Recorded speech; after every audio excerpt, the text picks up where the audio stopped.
We are back at it again with the Sakurajima update for the most infamous game in the spotlight at the moment, Palworld. Nintendo has started some bullshit movement to patent certain game mechanics, and if you haven't heard, Sega has jumped in on this movement as well. But Nintendo's new target is Pocketpair's Palworld. Who knows how long Palworld will be standing, and with this possibility that Palworld might get shut down, I knew it was my duty as an achievement hunter to get the rest of the achievements in this update. Time is ticking, so we gotta go. Unlike the previous update, Sakurajima has brought a total of 19 diverse achievements to the game, some of them taking a chunk of your time and others being quite fun to take on. Welcome back to the world Pocketpair might have stolen from Nintendo, or just did better. You decide. Now, upon loading up the game, I was awarded with 4 new achievements. The Holy Knight of Legend achievement for catching Palladius, the Dark Knight of Legend achievement for catching Necromus, the Legendary Steed of Ice achievement for catching Frost Stallion, and the Legendary Celestial Dragon achievement for catching Jet Dragon. Since I have already caught these pals before the update released, it seems Palworld threw me a bone and gave me the achievements. But it seems those are the only achievements Palworld was lenient on. For example, another achievement is called Inhuman Act, which in its description reads, catch a human. At this point in the game, I already have a farm full of humans already caught. That means I would have to catch another one for it to unlock. Another note though, especially if you plan on going for these achievements, that some of these achievements ask you to craft certain amount of something. Palworld slaps you in the face and said it doesn't matter how many you crafted before, it only starts counting how much you crafted post-update launch. Now that in mind, you can start counting how many items you need to craft going forward. The great thing about updates is that they usually bring new content to the game. Usually. And let me tell you, Pocketpair delivered. There are a handful of new world bosses, a whole new beautiful island to explore, a kind of difficult new area to raid, a new big boss to fight, and of course, new pals to catch. These new pals come as new variants of already existing pals to brand new sick nasty looking pals. An update like this definitely breathes some fresh air into this game, especially if you're a player that did everything pre-update. After catching a couple of new pals and absolutely loving these new little guys, I was awarded with the Exceptional Pal Tamer achievement for catching 140 kinds of pals. And not soon after, I ran into a very unlucky bystander and caught him to make him our kitty, triggering the Inhuman Act achievement. Now, there are a lot of things we need to craft to unlock some more achievements. We need to be the Chad of blacksmiths because we need to craft 20,000 ammo, 10,000 ingots, and 2,000 spheres. Now, that might seem like a lot, but the easiest way I found materials to craft that many items is to put up an ore, wood, and stone excavation site. Assign some pals to those sites, leave it on as you go to sleepy nighttime, bada bing, bada boom, profit. During my playthrough of this update, I periodically always came back to my base and made sure my pals were always crafting something to make some kind of dent towards those achievements. The best way I found to get the 20,000 ammo is to craft basic ass arrows. Arrows only require stone and wood, and those are the most basic materials you can get in the game. And you produce them by the bundles, making this achievement just a quick waiting game.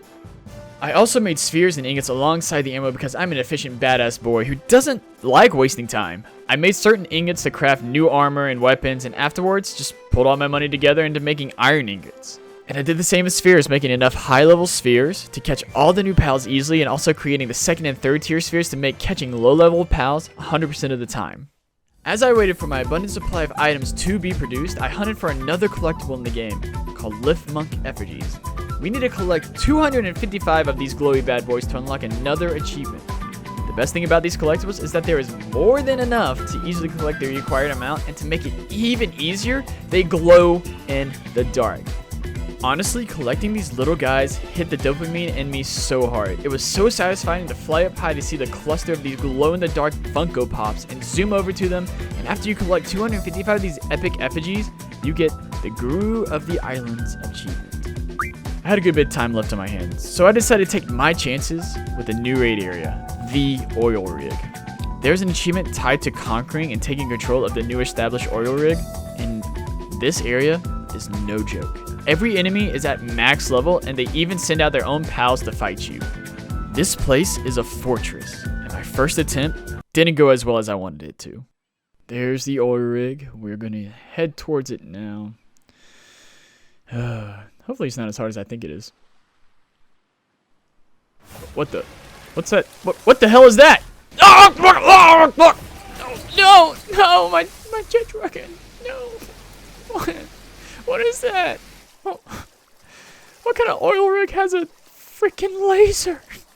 Over and over again, I failed at seizing the oil rig. Every time you fail, all the enemies respawn, so that made it infuriatingly tedious.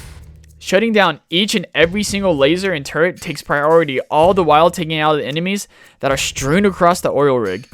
The objective is to find the treasure chest, claim it for your own, and once I claimed that prize and became the oil capital 1% of the world, I obtained Conqueror of the Sea.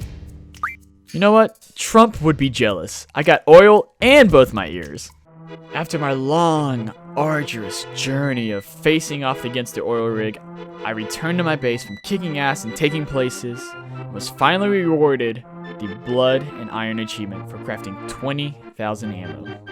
Ingots and spheres are taking a lot longer to craft, so as I waited for them to finish up, I decided to take my chances and head to the new boss to test my valor. Seiya and Celine make a grandiose entrance and seem slightly annoyed for me intruding on their little tea party.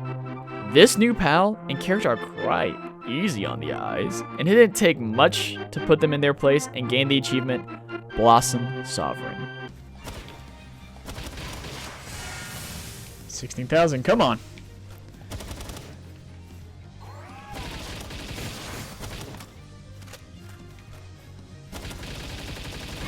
There we go. There we go. Got that achievement. Got it. Like, they're just kind of ragdolls now. Wow, you can almost see everything. After hitting some very nice booty, my 2,000 spheres of various variety have been made, netting me the Sphere Craftsman achievement. Also, my pals wanted to press me so much that they also crafted 10,000 ingots, giving me the Ironheart achievement as well. You know, I should really think about giving them health insurance benefits for their hard work.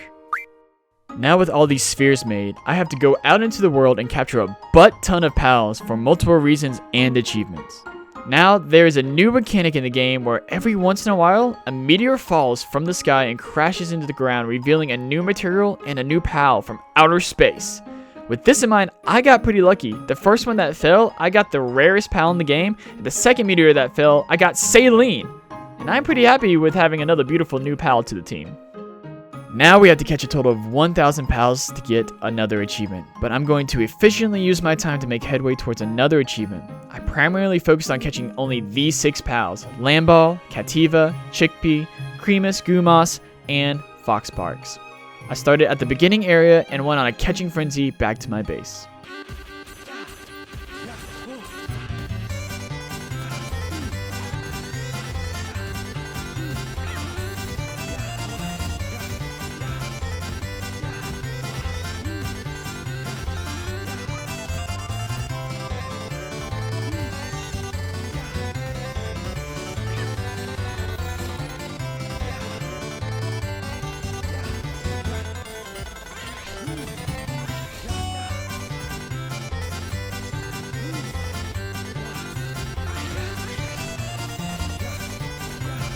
After catching 1,000 pals for our overhunting achievement, we need to squish all these pals together to maximize them to be the best pals that they can be by acquiring the All for One achievement for maximizing 1 pal, and a Voice of Resentment for maximizing 5 pals. With only 4 achievements left in the Palworld update, we are closing up which might possibly be the final chapter of this game. We have another collectible in the game to collect. Across the islands, there are these notes left by the bosses and other people that flesh out the story and lore of Palworld. If you want to know the lore to Palworld, find a different video, you scrub. This isn't a did you know. We are here to get achievements. We are not going to learn about the fucking game that may or may not be existing by the end of the year. So I do confess that I definitely used the guide to find these notes because some of these locations are insane. And how the absolute hell would I look on the side of a random cliff near the bottom, tucked into a little alcove to find this particular note? Well, anyways, after finding 40 notes, we unlocked the Trail of the Castaway achievement. So as we flew around the map searching for effigies, notes, catching pals, I entered a few dungeons to make progress to another achievement, clear 20 dungeons. We also need to clear these dungeons to collect some Blasmut, Ryu, Slav fragments so we can summon another pal introduced in this update. Kind of like what we did with the Bella Noir. And After we finally clear our 20th dungeon, we obtain the Senior Adventure achievement. With 4 Blasphemous Ryu slab fragments in hand, we craft ourselves a summon slab and go to an open area, build a summoning altar, and now we summon one of the coolest boss raids that I've ever fought in a long time.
After defeating Blasphemous Ryu, we are rewarded with their egg and the incarnation of the Eternal Flame achievement.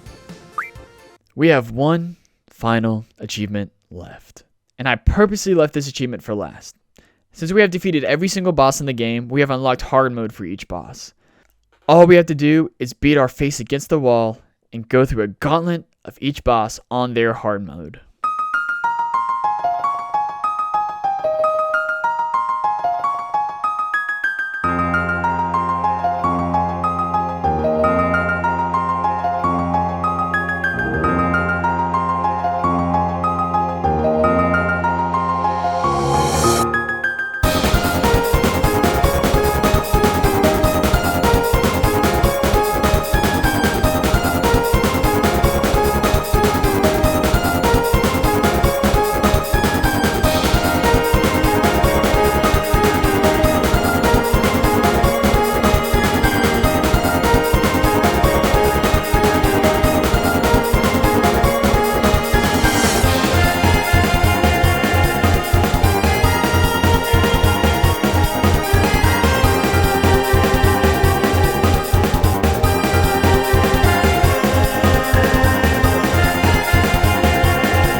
taking down the last boss, we are rewarded with the Champion of the Palpagos Islands. Overall, these achievements were not too difficult to obtain. A little bit of grind there and a little bit of collecting here, but with the amount of new areas to explore and pals to catch, it never felt like a dull moment. So there were a total of 19 achievements, and it took me roughly about 6 hours to get all the achievements in this update. I would give this difficulty a 5 out of 10, because you can manipulate the settings to help you out, but it is daunting to find all the materials and the amount of materials you need necessary to craft that many items to unlock the achievements. If you are an achievement hunter, or even a casual player, I would say go for these achievements, if not every achievement in Palworld. It was a lot of fun exploring this game's world and all that it has to offer, and better yet, you can do this all with a friend or a guild of friends. I wholesomely recommend this to anyone who enjoys open world, sandbox, monster collecting games. We don't know how much longer Palworld will be around, because they are dealing with a lawsuit with Nintendo, which is a tragic shame. Honestly, Nintendo should look at Palworld and see what Pocketpair is doing right and apply it to their own franchise that is slowly diminishing in quality and such childish gameplay. I truly hope that Palworld survives this travesty and continues to release updates and even more achievements, and if they do, I'll be there to acquire them. If you enjoyed this video, don't forget to like and subscribe to tune into some more achievement videos. I have a lot of videos planned for the future, and I would love for you to be there to check them out. And as always, if you're falling asleep watching this video, sweet dreams, and I'll see you in the next one. Bye!